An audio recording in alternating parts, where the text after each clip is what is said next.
અમે વાણિયાના પ્રોગ્રામ કરીને અમને મજા આવે. બોમ્બે હમણાં અમારો પ્રોગ્રામ હો ચિંતનભાઈ, ચિરાગભાઈ, ત્યાં તો બધું કુણું કુણું બધા એમ બોલે. વાણિયાના પ્રોગ્રામ હોય ને એ તાણીથી રાયડ ન પાડે. આપણે હોય તો કેવી એમ રાયડ પડે. એના છોકરા એમ રમતા હોય ને એના બૈરાઓ બોલે, બેટા અહીંયા આવી જાજો, ચાલ ચાલ ફટાફટ, જો ડેડી આવે, ચાલ ફટાફટ આવી જજો, બાઇક આવે છે, પગ થઈ જવાય. હવે આવું બોલે એમ કુણું કુણું એમ થાય. બોલે જ રાખે ઘડીક. આપણે એમને સાંભળીએ એમ. હવે એનું એ કાઠિયાવાડમાં હોય તો કાઠિયાવાડમાં ભપ થઈને છોકરો પડે, ના હું પણ તારા બાપનો ડાયટો. ફેર પડે એમ. આપણી ભાષા આખી અલગ. મારા બાપ સડાઈ દે કોક તારો ડો ગાડી એમ એમ ટોસાને આયા. ભાષામાં ફેર પડે. અને એની જ મજા છે ને સાહેબ. આપણા વડીલો ઘણા ઘણા બૈરાઓ હોય ને નવા, એ તમને હું તમે તો અત્યારે રાજમાં આવ્યું સૌ એમ બોલે. આમ તમે તો રાજમાં આવ્યું છો. અમારા વખતમાં આજથી 40 વર્ષ પહેલા છોકરા રોતા હોય ને બાપા બેઠા હોય તો છોકરું નો તેડાતું. તો તમે એમ સમજો છો કે બાપાની એટલી ધાક વાગતી નહીં.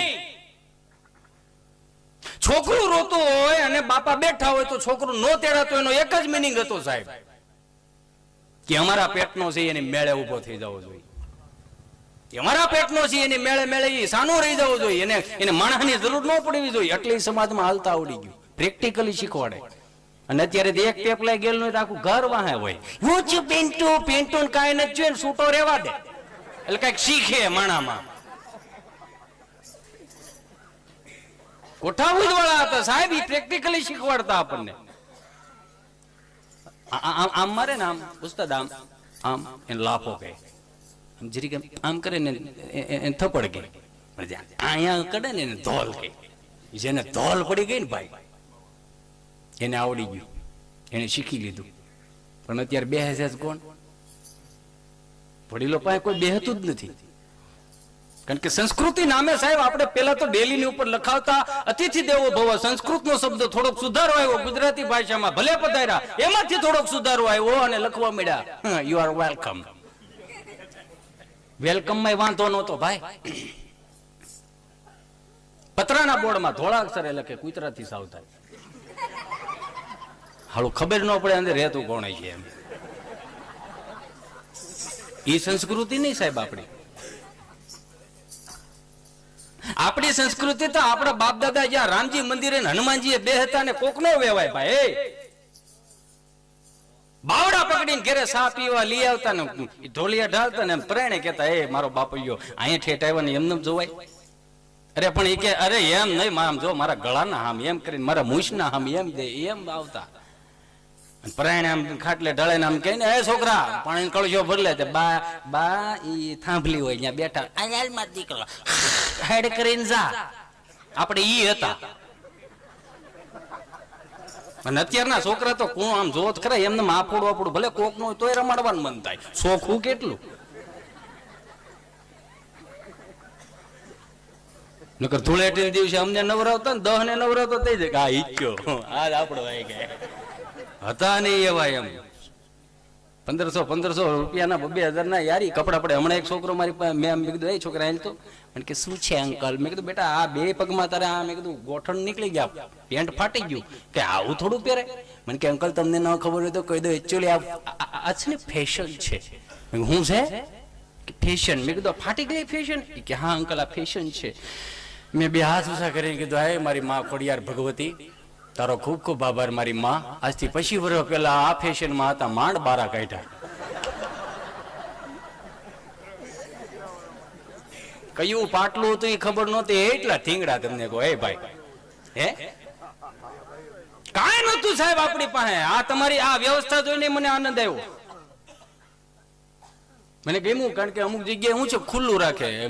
અમે રાતે પછી આ ટાઢો પોર થાય ને એટલે કે સાવજ ઘરે જે ટાઈટ વાતી ડોઈ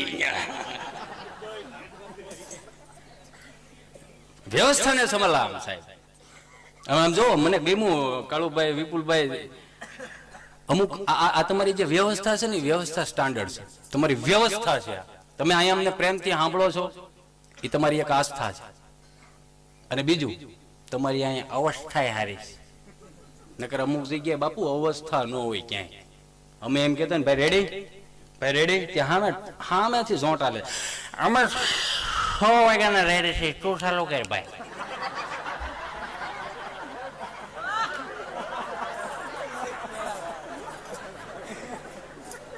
થાય એવું એમ. એટલે આ તમારી અવસ્થા સારી છે કે અમે આ બોલીએ તમને ખબર પડે કે ના ના ઈત્યો બોલ્યો. વાત કરતો તો આજના છોકરાઓની ઇન્ટેલિજન્ટ કેવા સાહેબ કે 99.99% એ માર્ક લાવે. માર્ક એટલે ગુણ. આપણા વખતમાં ગુણ હતા, અત્યારે માર્ક આવે. કેટલા બેટા તારા કેટલા ગુણ આવ્યા?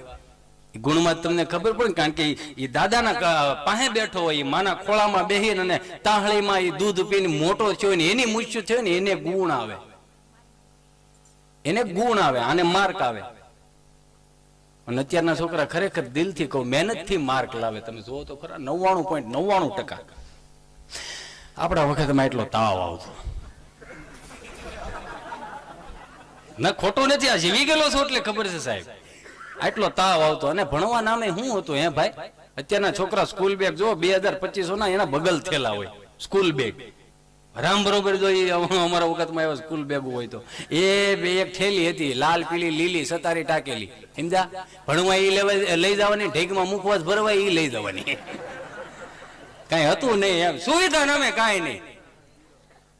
અને અમારે એક મિત્ર છે, લઈને આવે આપણે ગોફણીઓ કે ને, ગોફણી કે એને ટેવ એવી, એમ ગોફણીઓ કરતો કરતો દફતર ને ગોફણીઓ જ કરે. ભણીને આવે ને તોય ગોફણીઓ કરતો કરતો, ભણીને જાય તો એમ ગોફણીઓ.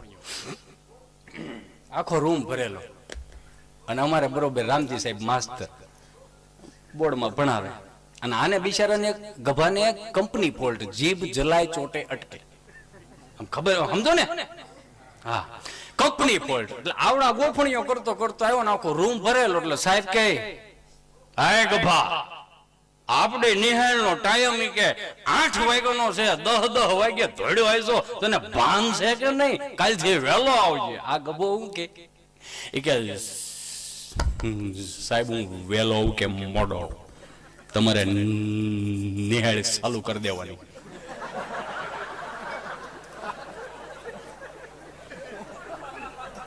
મારે વાડિયા સા દેવા જવું હોય, ભેહું પાવી હોય, એમાં મોડું થઈ જાય, તમારે ચાલુ કરી દેવાનું. વાટે તો રહેવાનું જ નહીં. સાહેબ કે એ બરોબર છે, પણ તું સમજ, આ છોકરા કેવા સંસ્કૃતના શ્લોકો બોલે. ઓમ ભૂર્ભુવઃ સ્વઃ તત્સવિતુર્ વરેણ્યં ભર્ગો દેવસ્ય ધીમહિ ધિયો યો નઃ પ્રચોદયાત્. આ કેવી સરસ પ્રાર્થનાઓ કરે. કોક દીકાની હારે બે ઈ કે ઈ નહીં થાય. કે કેમ? તો કે ઈ આખો શ્લોક બોલે ને તો હજી હું ઓમ ભૂમ ભૂમ હું હજી ભૂએ જ પૂગો. માં સટકવા હાટુથી મોડો આવું. રોજ વાહે રહી જતો. પછી આપણે નક્કી કર્યું એને મોડ થવા દો, આપણે ભલે વાહે રહી. એ કે કાંઈ વાંધો નહીં, બેહી જાય એમ કીધું કે સાહેબ ની નજર પગમાં ગઈ. જો હવે છેલ્લો પોઈન્ટ છે, સાંભળી ગયો. આજ મજા જેવી આવે છે, દિલથી સાંભળો તમે. એટલે સાહેબ કે બેહી જા કીધું કે પગમાં નજર ગઈ હતી. એક બૂટ કાળો ને એક બૂટ ધોળો. સાહેબ કે આ હું પહેરીને આવ્યો છું? કે બૂટ છે, પણ કે એક કાળું ને એક ધોળું પહેરીને આવ્યો, તને ભાન પડે કે નહીં? જોયું છે કે નહીં? કે જા ઘેરે બદલાવ તો આ. કે નહીં બને. કે કેમ? કે ઘેરે એક કાળું ને એક ધોળું પડ્યા છે. ઘેરે એક કાળું ધોળું પડ્યા છે. મારે તો ધક્કો થાય ને ઈનું ઈ. સાહેબ કે આ કલાક કાઢશે ને બિહાર દીધો. હવે આપણે ગામડામાં તમે જોજો, ગામડામાં રિવાજ છે કે આપણે કાંઈ પણ પ્રસંગ હોય ને એટલે પ્રાથમિક શાળાના શિક્ષકોને, હાઈસ્કૂલના શિક્ષકોને આપણે જમણવાર કરીએ. અને સાહેબ ને યાદ આવી ગયું, ભાઈ ફલાણી જગ્યાએ જમવા જવાનું છે આપણે, તો ચાલો છોકરાઓ બધાને પ્રશ્ન કરું, જેને પેલા જવાબ આવડી જાય ને સીધું ઘેરે જવાનું, પછી વાહે એક ને જવાનું છે. ગભાએ ગોફણીઓ કર્યો અને કર્યો રૂમ મારો દફતરનો ઘા. સાહેબ કેલા, એ આ કોનું દફતર છે? કે મારું. જય માતાજી, હું નીકળું. કે પણ તું આવ્યો તો હું કે મોઢું બતાવવા, વાડિયા ભાત લઈને જવાનું. સાહેબ કે હારું તો તું જા ને અમે આમ જમીએ. હવે જો આપણી સંસ્કૃતિના 3 પ્રકારના ભોજન, રાજસી ભોજન, તામસી ભોજન અને સાત્વિક ભોજન. રાજસી ભોજન આગળ જો આપણે આ લીધું એ કેવા બટકાય, મજા જ આવી. નકર આમ ગળ્યું ન ખાઈ. અમે આવતા હોય મેં કીધું સાજિંદા આમ તમે જોવો ખરા, આપણે આ 7-8 પ્રોગ્રામ કર્યા, પહેલી વખત પાક્કો માલ ખાધો હાલ. હા નકર વાહે હોય હવ નહીં મળે, તમે જલ્દી આવો ને વાહે જઈ બધે, પણ શું કરવું ભાઈ, પાકો માલ ખાધો, મજા એવી હો. એટલે સાહેબ બરોબર જમીન આવ્યા, લાકડાની ખોડાઈશું. રાજસી ભોજનમાં આળા સડે એમ હકેલી લેવું પછી એમ, પણ કોક હકેલ છે, તમે નહીં હકેલો, કારણ કે ઉભે ગળે ખાધું છે આપણે. સાહેબ ને જરીક આમ ટેક આવ્યો ને હાલો ઝોલું આવી ગયું, સાહેબે સીધું ટ્રેક્ટર ચાલુ કર્યું. હવે એક છોકરો ભણતો હોય છે, તેને બિચારાને થોડોક વિચાર થયો, સાહેબ હુઈ ગયા છે, ઉઠવાડો તો કેમ ઉઠાડવા, પ્રશ્ન થયો છે, શું કરવું? તો આવ્યો છોકરો સાહેબ પાસે. સાહેબ સાલુની હેળે હોઈ જાવ છો. સાહેબ કઈ બોલે કઈ ચાલે. સાહેબ આમ ગગલાવ્યા. સાલુની હેળે હોઈ જાવ છો સાહેબ તમે. હું તો નહોતો ભાડું શું તો એ કે ના હું તો નહોતો, તારો વ્યાયામ છે. વ્યાયામમાં અને હુવામાં બહુ ફરક સાહેબ. મારી મમ્મી હું નાનો હતો ને એ મને બાળા બોલી પાન મોટો કર્યો, બધી ખબર પડે સાહેબ. હું તો નહોતો, પણ તારે કામ શું છે કે? હવે હું તો એની પાસે કામ એ શું હોય? એ કે તારે કામ હોય બોલ. હું તો નહોતો, સમાધિમાં હતો. આ લે તમને નિહાળ્યુંમાં સમજ્યું લાગે, કોક દી ઘરે લગાડો ને. કે પણ તારે કામ હોય બોલ. બે જાન બેહાર દીધો છોકરાને. વળી પાછું હું છું તો છોકરો પાછો હે સાહેબ તમને સમજ્યું આ લાગે, તમે સમાધિ કરો હું તમે. એ કે હું બ્રહ્મા વિષ્ણુ મહેશ માં સરસ્વતી પાસેથી જ્ઞાન લાવું, ફૂકાવા તમને ભણાવવા છે. માગું ભેળો કરો એમ ને, આમાં તમારા બાપાનું જ કાંઈ નહીં. હા સાહેબ નો મગજ ગયો, એલા બે હેદા ન કરો, કોટાવી નાખાય. છોકરો બે ગયો, 5-15 દી ગયા, છોકરાની નીંદર આવી ગઈ. સાહેબ ભણાવે, આમ અડધી શોક કરીને તડિંગ નારાયણ માથા મારી. એટલે એ ચાલુ નહીં હે હોઈ જાત, તમારો વ્યાયામ છે. એટલે ભાડું શું તોય હું તો નહોતો સાહેબ, તો સમાધિમાં હતો. પેલા તને હેની સમાધિ લાગે? કેમ સાહેબ તમને લાગે, તમને ન લાગે?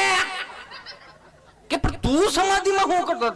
કાંઈ નહીં, હું ગયો તો સ્વર્ગમાં, બ્રહ્મા વિષ્ણુ મહેશ માં સરસ્વતી પાસે. ત્યાં હું ગયો તો પૂછવા મારા સાહેબ અહીંયા આવે.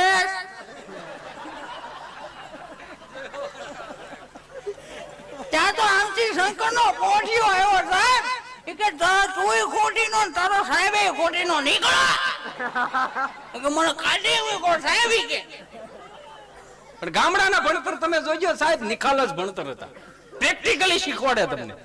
અમારે એક મિત્ર હતો 8મા ધોરણમાં ભણતો, નામથી આવેલો આવે, એટલે સહજતાથી પૂછ્યું, જો છોકરો 5-7 વર્ષનું રોવે ને રૂડું લાગે, વધીને 7 વર્ષનું હોય ને રૂડું લાગે, અને પછી 10 વર્ષના 11 વર્ષના જે ઢગા રોતા હોય ગૌઠી પાટી જેવો અવાજ કાઢીને, સાહેબે માર્યો. પણ તને સાહેબે માર્યો શું લેવાને? કે મેં હમો માર્યો તો. પણ હું કામે માર્યો? કે જઈ હું કરે કાળા બોર્ડમાં એને એવું લખ્યું, મહાભારત કોણે લખ્યું? પછી મને ઉભો કર્યો, ઉભો થતો, મહાભારત કોણે લખ્યું? એ ગળાપો ચડાવી દીધો. મારી નજર સામે તમે લખો છો ને અમને હુકમ તૂટે ચડાવો. આને કોઈ પૂગે?